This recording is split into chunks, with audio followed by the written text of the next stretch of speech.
कृष्ण वंदे जगद्गुरुम्। 15वां अध्याय का 18वां श्लोक। यस्मात् क्षरमति तो हमक्षरात् चोत्तमः अतोस्मि लोके वेदे च प्रथितः पुरुषोत्तमः। ऊपर कहे गए श्लोकों का अर्थ है, मैं अक्षर से अतीत हूँ और अक्षर से भी उत्तम हूँ, इसलिए लोक में और वेद में पुरुषोत्तम नाम से प्रसिद्ध हूँ। यस्मात् क्षरमति तो हम का अर्थ है, इन पदों में भगवान का यह भाव है कि क्षर यानी कि प्रकृति प्रतिक्षण परिवर्तनशील है और मैं नित्य निरंतर निर्विकार रूप से ज्यों का त्यों रहने वाला हूँ, इसलिए मैं क्षर से सर्वथा अतीत हूँ। शरीर से पर यानी कि व्यापक श्रेष्ठ प्रकाशक सबल सूक्ष्म इंद्रियां हैं, इंद्रियों से पर मन है और मन से पर बुद्धि है।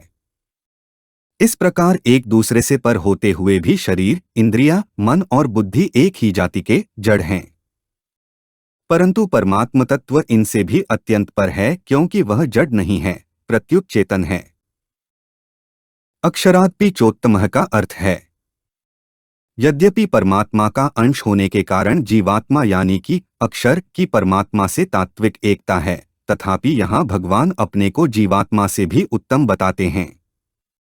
इसके कारण ये हैं, एक, परमात्मा का अंश होने पर भी जीवात्मा अक्षर जड़ प्रकृति के साथ अपना संबंध मान लेता है और प्रकृति के गुणों से मोहित हो जाता है, जबकि परमात्मा प्रकृति से अतीत होने के कारण कभी मोहित नहीं होते। 2.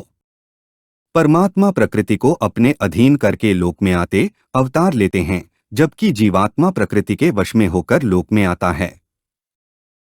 3.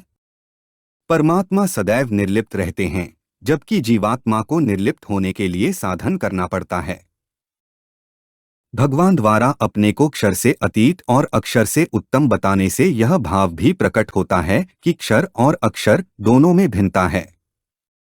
यदि उन दोनों में भिन्नता न होती तो भगवान अपने को या तो उन दोनों से ही अतीत बताते या दोनों से ही उत्तम बताते। अतः यह सिद्ध होता है कि जैसे भगवान क्षर से अतीत और अक्षर से उत्तम हैं, ऐसे ही अक्षर भी क्षर से अतीत और उत्तम है। अतोस्मि लोके वेदे च प्रथितः पुरुषोत्तमः का अर्थ है, यहाँ लोके पद का अर्थ है पुराण स्मृति आदि शास्त्र। शास्त्रों में भगवान पुरुषोत्तम नाम से प्रसिद्ध हैं। शुद्ध ज्ञान का नाम वेद है जो अनादि है। वही ज्ञान आनुपूर्वी रूप से ऋक् यजुः आदि वेदों के रूप से प्रकट हुआ है। वेदों में भी भगवान पुरुषोत्तम नाम से प्रसिद्ध हैं। पूर्व श्लोक में भगवान ने कहा था कि क्षर और अक्षर दोनों से उत्तम पुरुष तो अन्य ही है। वह उत्तम पुरुष कौन है, इसको बताते हुए भगवान यह रहस्य प्रकट करते हैं कि वह उत्तम पुरुष पुरुषोत्तम मैं ही हूं। विशेष बात 1. भौतिक सृष्टि मात्र क्षर यानी कि नाशवान है और परमात्मा का सनातन अंश जीवात्मा अक्षर यानी कि अविनाशी है। क्षर से अतीत और उत्तम होने पर भी अक्षर ने क्षर से अपना संबंध मान लिया, इससे बढ़कर और कोई दोष भूल या गलती है ही नहीं।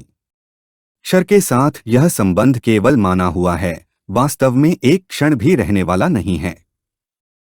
जैसे बाल्यावस्था से अब तक शरीर बिल्कुल बदल गया, फिर भी हम कहते हैं कि मैं वही हूँ। यह भी हम नहीं बता सकते कि अमुक दिन बाल्यावस्था खत्म हुई और युवावस्था शुरू हुई।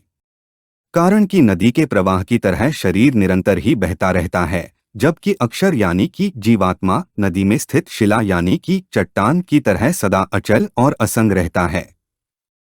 यदि अक्षर भी क्षर की तरह निरंतर परिवर्तनशील और नाशवान होता तो इसकी आफत मिट जाती, परंतु स्वयं यानी कि अक्षर अपरिवर्तनशील और अविनाशी होते हुए भी निरंतर परिवर्तनशील और नाशवान क्षर को पकड़ लेता है, उसको अपना मान लेता है।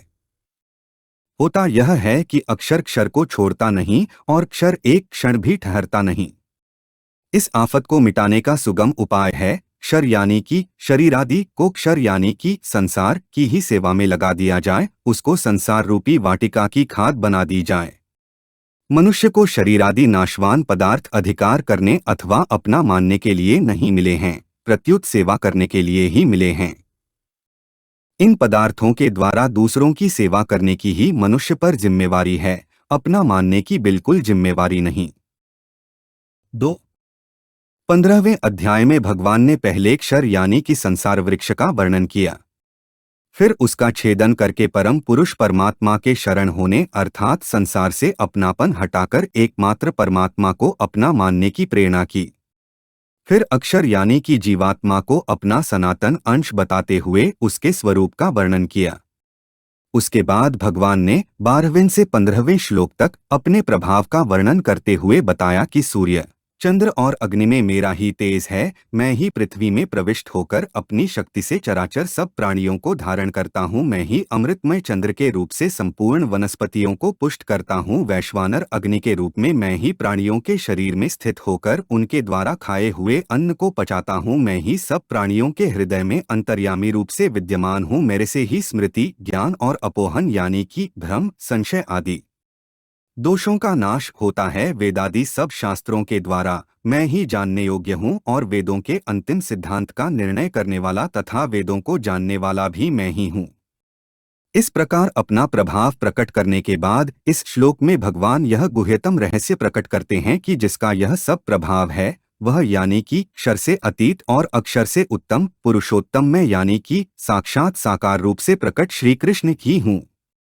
भगवान श्री कृष्ण ने अर्जुन पर बहुत विशेष कृपा करके ही अपने रहस्य की बात अपने मुख से प्रकट की है, जैसे कोई पिता अपने पुत्र के सामने अपनी गुप्त संपत्ति प्रकट कर दे अथवा कोई आदमी किसी भूले भटके मनुष्य को अपना परिचय दे दे कि जिसके लिए तू भटक रहा है वह मैं ही हूँ और तेरे सामने बैठा हूँ।